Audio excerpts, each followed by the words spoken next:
اعوذ باللہ من الشیطان الرجیم بسم اللہ الرحمن الرحیم اللہم صلی علی سیدنا محمد وعلی آل سیدنا محمد مبارک وسلم۔ اچھا جی، قرآن مجید پارہ نمبر 28 کے آج دوسرے حصے کا خلاصہ دیکھتے ہیں۔ اس میں ہم پہنچے تھے سورہ منافقون تک۔ سورہ منافقون میں اللہ تعالیٰ نے فرمایا کہ یہ منافق لوگ ہیں، ان سے ہوشیار رہو، یہ جھوٹی گواہی دیتے ہیں۔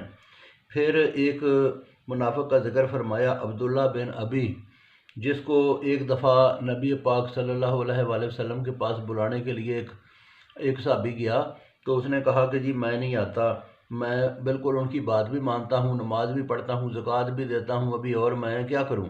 اس طرح سے کوئی بدتمیزی والے لفظ انہوں نے بولے۔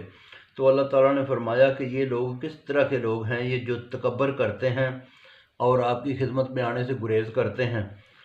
اس سے پھر منع فرمایا گیا صحابہ کو۔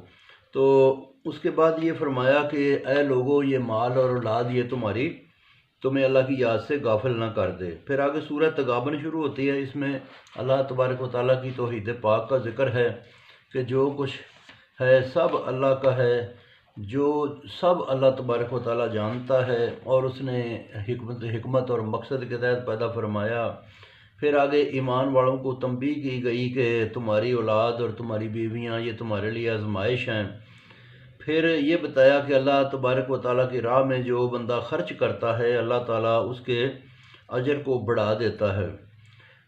آگے سورہ طلاق ہے۔ سورہ طلاق میں کچھ طلاق کے مسائل کا ذکر ہے کہ جب جو ہے نا یہ طلاق ہو جائے تو پھر عدت کی جو عرصہ ہے وہ عرصے کو پورا کیا جائے۔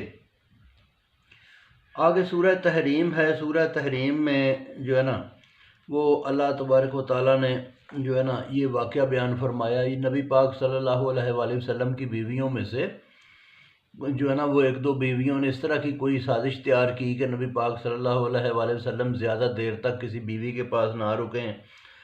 آپ کو فرمایا کہ جی آپ کے منہ سے جو ہے نا وہ فلاں فلاں جو ہے نا وہ پھول کی خوشبو آ رہی ہے، آپ اس طرح کا کوئی مذاق بنایا، تو اللہ تعالیٰ نے اس سے منع فرمایا۔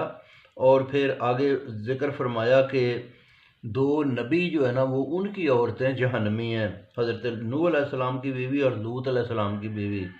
پھر فرمایا گیا کہ حضرت آسیہ فرعون کی بیوی اور دوسرا حضرت عمران علیہ السلام کی بیوی کی بیٹی مریم، یہ سب سے بہترین عورتیں ہیں۔